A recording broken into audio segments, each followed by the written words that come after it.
Okay, so this is a short tutorial video basically because I've had some questions and I did a lesson on recently what to think about when writing about a character. So sometimes when we look at a character, some people just look at what they do, or some people just look at what they say, etc. Some people look at how they get along with people. So I just wanted to get a list of things which you could write about, or to at least consider for any main characters that you have, or any character really. Just try and stretch it as far as you can for each one. So you see what we've got here is a mind map, and we start off with the basic principle of the ingredients of a character. So basically every character that we should look at, we should be able to look at these things and then kind of take them onto their logical conclusion, or as far as we know about them, or as far as we're allowed to suppose about them. So starting off then, we're just going to go clockwise from what would be 12 o'clock. Obviously what they say, and the things that we can analyze in analyzing what someone says. We can analyze the language, the words that they use, and obviously we can analyze who they speak to and the ways that they speak to and for how long they speak. So basically if a character is very private, we're not going to get very long things. If a character isn't very intelligent, then we're going to see that in the way that they speak, in the dialect, and to whom they speak, that's to who they confide in. That kind of indicates to us who they trust, who they like, who they dislike, who they try and stay from, etc. So if you think about the speech, try and think about all those elements in the character's speech that you're analysing. So when you look at background of a character, sometimes we get their own version of their history, and sometimes we get another character's interpretation of their history or passing on their history. So that obviously is going to depend on how we see them is going to depend on where we get the information from, but we'll come to that in a second. So for example, in the background of a character, you think of their environment, maybe where they grew up, or what kind of advantages or disadvantages they had, the standard of living they may have had, any kind of unique moments that might have been really praiseworthy or full of abuse, etc. All these kind of things that might influence a character, especially if they've got some kind of disability or even a social disability. The background also accounts for their parenting. So if you meet their parenting or parents or close friend or family in the novel or play, then you're also going to get a kind of idea as why they're like that.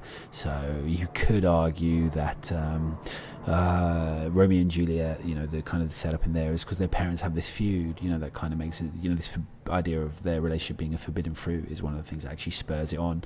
Whereas if their families just got on and they could have gone about things in the normal channels, it wouldn't have happened. So obviously for that example, the parents and the feud is really, really important.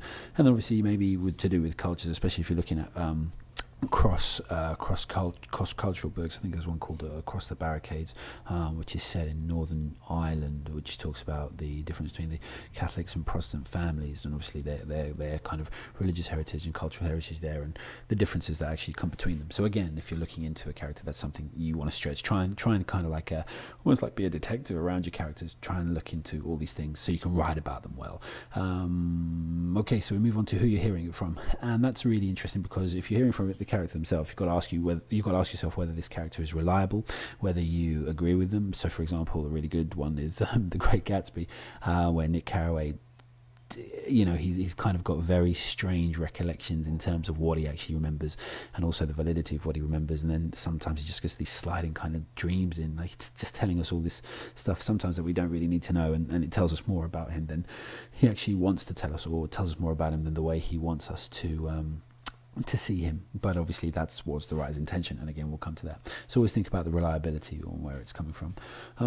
Also in their actions. Okay, so in their actions, what kind of person are they? And you normally kind of get a question about the kind of like a lynch moment, or a kind of telling moment in a book or a play, something that invites the reader, invites the watcher or reader to actually change their perception of something. Something big happens, and in that moment we see how our character reacted to it. What kind of person does that show them to be? Are they weak? Are they strong? Are they who we thought they were? Do they just kind of go on a downward spiral? Do they go on like an upward slope? Or what happens to them as a person? How do they actually change?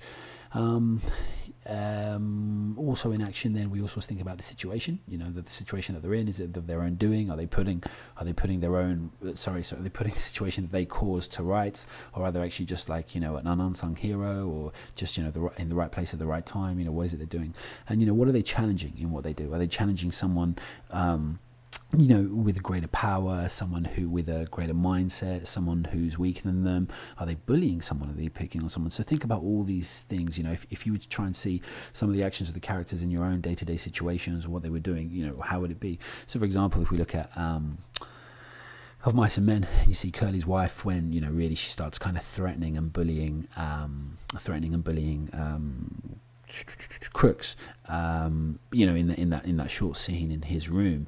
That's, you know, she's challenging him in that situation. It tells us a lot about what kind of person she is, and, you know, but then because we know what's kind of happened to her in the ranch and how her husband treats her, you know, that's got a whole different slant on it again. So, you know, I mean, is she justified in her actions, or can you at least understand, or can you sympathize? And remember, there's all those degrees to how you can talk about a character and their actions, etc. Really important to look at is the writer's intention with an actor, with a character.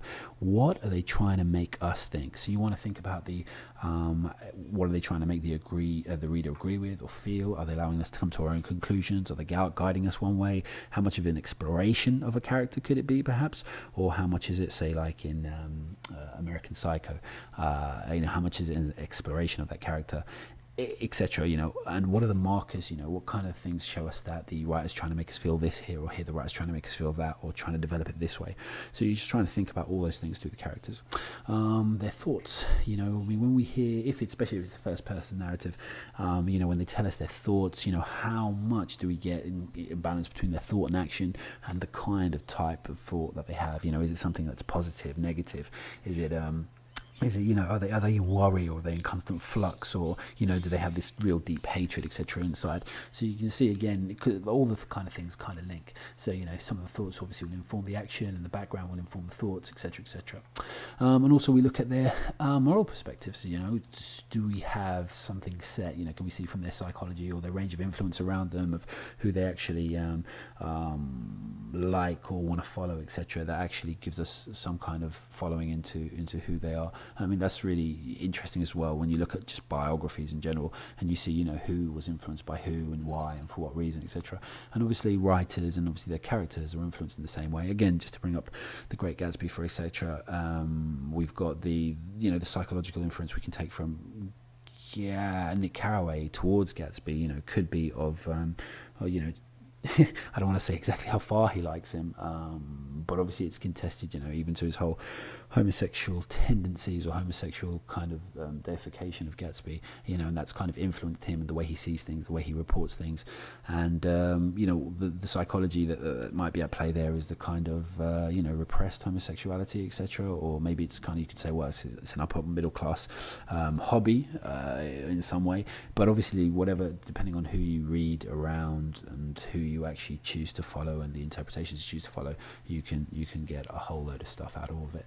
So that's just like a basic introduction, again, for the class to teach as well, just as a kind of follow-up of all the kind of things that you might want to discuss or talk about when it comes to all the things that make up a character. I think one of the great things that you can do is if you kind of just put a couple of these things down as headings and you get 2 or 3 points for each, at least maybe 10 of them, then you're going to have such a wide range of points to draw in an essay. In an essay, you're only going to ever really need to write about 5 or 6 different things, but just having that scope and having the breadth is just really, like, you know, you'll just feel a lot more assured in anything you're saying.